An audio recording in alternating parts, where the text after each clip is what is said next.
Welcome to my channel Buzz. The top 6 actors Jack Elam hated the most. Jack Elam was born as William Scott Jack Elam on November 13, 1918 in Miami, Arizona. He grew up when America was going through hard times during the Great Depression and big changes in the 1920s and 1930s.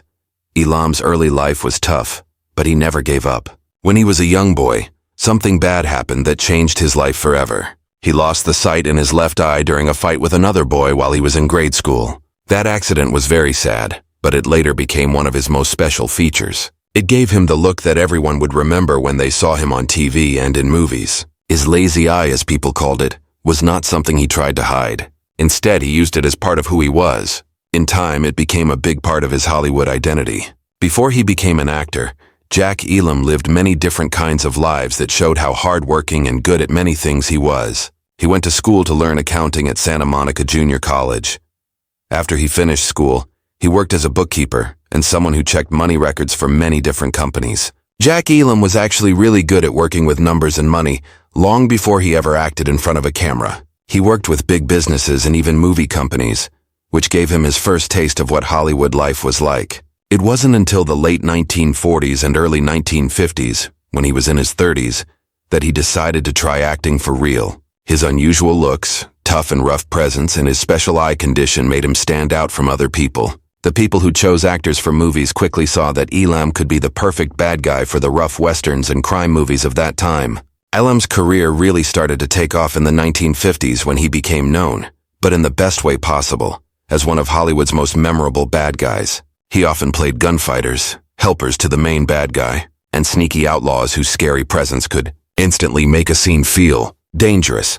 Some of his earliest and most famous movies included Rawhide from 1951 and High Noon from 1952.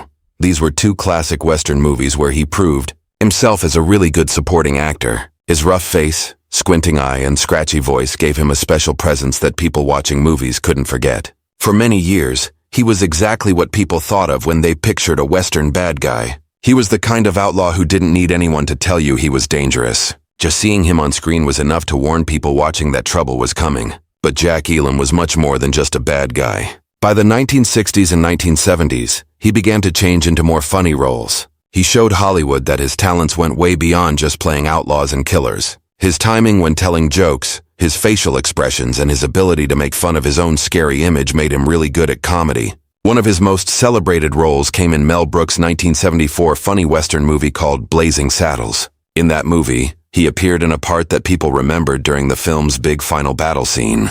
Elam also starred in lighter, funnier movies like Support Your Local Sheriff from 1969 and Support Your Local Gunfighter from 1971.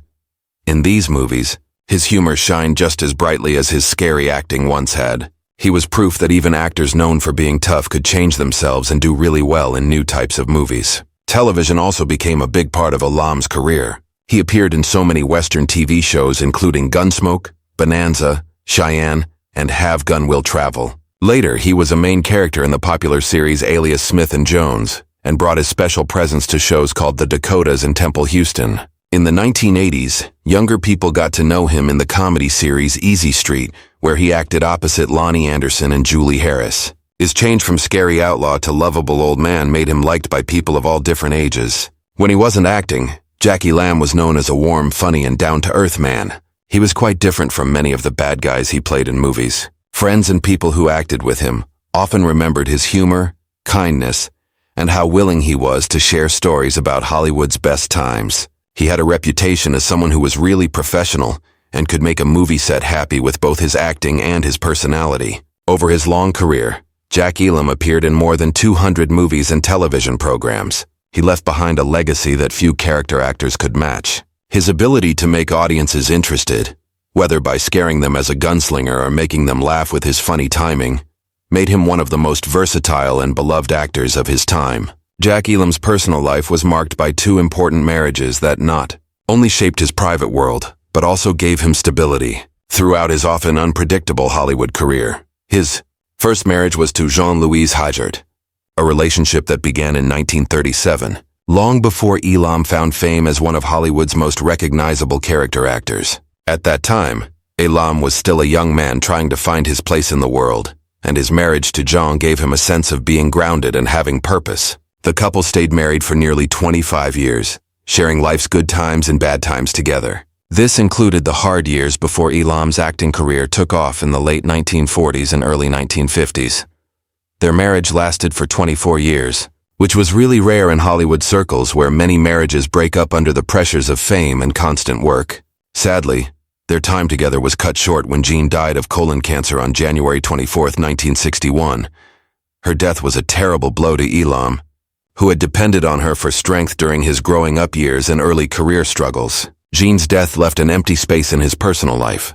This was a void that Elam would carry with him forever, even as he eventually moved forward. Despite his sadness, Elam did not stay alone for long. Just 7 months after Jean's death, in August of 1961, he married again. This time he married Margaret M. Jennison. How fast he got married again might have made some people raise their eyebrows.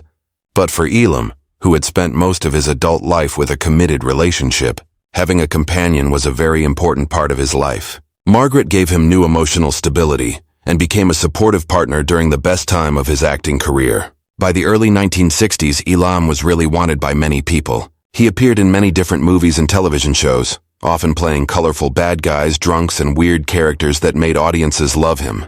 Margaret was there for all of it, dealing with the challenges that came with being married to a man whose work required constant travel and long hours on movie sets. Unlike the short romances often seen in Hollywood, Jack and Margaret's marriage lasted not just through the glamorous periods of his career, but also through the quieter years when he worked less often. Their marriage would last an amazing 42 years, which showed the bond they shared and the strong foundation they built together. During this time, the couple created a private, happy life away from the spotlight. This was especially true in their later years when Elam slowed down his work and chose to spend more time at home.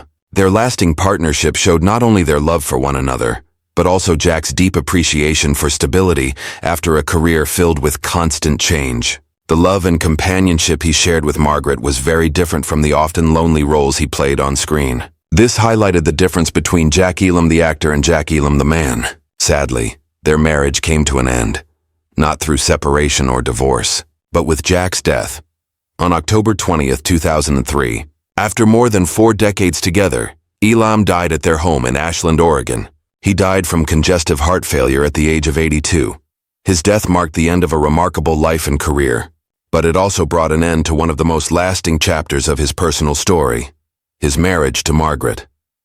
She had stood by his side through decades of work, wins, and struggles. Together they had built a life defined by love, loyalty, and strength. In the end, Jack Elam's 2 marriages tell a story not only of loss and starting over, but also of how important companionship was in his life. This theme was as touching as any role he ever played on screen. Jack Elam, the legendary Western character actor known for his special lazy eye, scary looks, and surprisingly good funny timing, was not just a master of acting. He was also a man who had strong opinions about his fellow actors. While many remember him fondly for his humor and friendly personality behind the scenes, Elam was honest, sometimes harshly so, about the actors he disliked the most.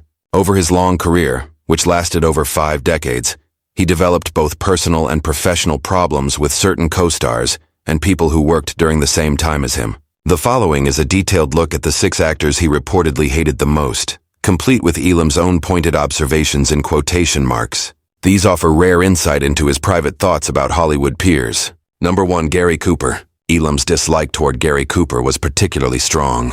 Even though Cooper was one of the most respected and beloved stars of his time, Elam found him insufferably aloof. In his words, Cooper was an actor who thought he was better than everyone else on the set. He often told stories of working on westerns where Cooper's standoffish behavior clashed with the working together energy of the crew. Slum said, "You'd stand there on a dusty set trying to catch a cue and he'd just glare at you like you were a mosquito. It made me want to throw my hat at him." He disliked the way Cooper treated supporting actors, believing that his self-importance often overshadowed the work of talented character actors who were vital to making films memorable. Cooper's legendary status meant that few people dared to confront him, but Elam, never one to make his feelings sound nicer than they were, didn't hold back in private interviews. Number 2. John Wayne. Although many Western actors looked up to John Wayne, Elam had a complicated mix of admiration and hatred. He recognized Wayne's charisma and box office appeal, but hated what he considered Wayne's ego and bossy presence on set. "He had this way of looking at you like you just committed a crime by blinking too slowly," Elam said. Elam resented Wayne's tendency to take over scenes, believing that Wayne's performances sometimes left little room for other actors to shine. While Wayne represented the ideal of the Hollywood cowboy to many, to Elam, he symbolized a rigid approach to acting. This was almost like a dictator's approach that stopped creativity. Number 3, Marlon Brando. Elam's dislike for Marlon Brando was rooted in Brando's unpredictable and often frustrating behavior on movie sets. Brando could walk in and change a whole scene just because he felt like it that morning, Elam once said. As a seasoned actor used to structure and professionalism, Elam found Brando's improvisational genius infuriating when it messed up the rhythm of filming. He respected Brando's talent, but couldn't stand the lack of discipline. He claimed that working with Brando felt like walking through a minefield, where anything could go wrong at any moment. Number 4, Steve McQueen. Steve McQueen, known as the King of Cool, was another actor Elam had little patience for. He considered McQueen aloof and self-centered, particularly when it came to stunts and action sequences. Elam said, "You're supposed to work as a team," but he'd insist on doing everything his way. It was like the whole set existed for his big jump or chase scene. It got old fast. Despite McQueen's undeniable charm and talent, Elam's distaste grew from the frustration of feeling secondary or overshadowed in scenes that required true ensemble cooperation. Number 5, Kirk Douglas. Elam's distaste for Kirk Douglas was more personal than professional. While he acknowledged Douglas's commitment to his craft, he often criticized what he saw as Douglas's aggressiveness and relentless ambition. "That man could bulldoze a whole crew just to get a better angle for his close-up," Elam joked. He felt that Douglas's relentless drive sometimes bordered on ruthlessness, creating tension and stress on sets where collaboration should have been the priority. Number 6, Elizabeth Taylor. Finishing the list was Elizabeth Taylor, whose legendary beauty and charisma often masked a reputation for being difficult to work with. Elam was blunt. She could charm a room, but try working with her when she wasn't in the mood. You'd swear the cameras were your enemy. He found her changeable temperament and diva-like tendencies exhausting. While he respected her screen presence, he considered the challenges of filming alongside her as a test of patience and endurance. Jack Elam's list of disliked actors reveals a fascinating side of Hollywood's behind-the-scenes dynamics. It highlights that even the most talented performers could inspire strong emotions in their peers. His comments, often honest and colorful, underscore the tension between fame, ego, and collaboration in the film industry. While Elam's own career thrived on his ability to support and enhance films without seeking the spotlight, his critiques of these stars illustrate something important. Even a legendary character actor had his limits when it came to professionalism, personality clashes, and behavior on movie sets. Here,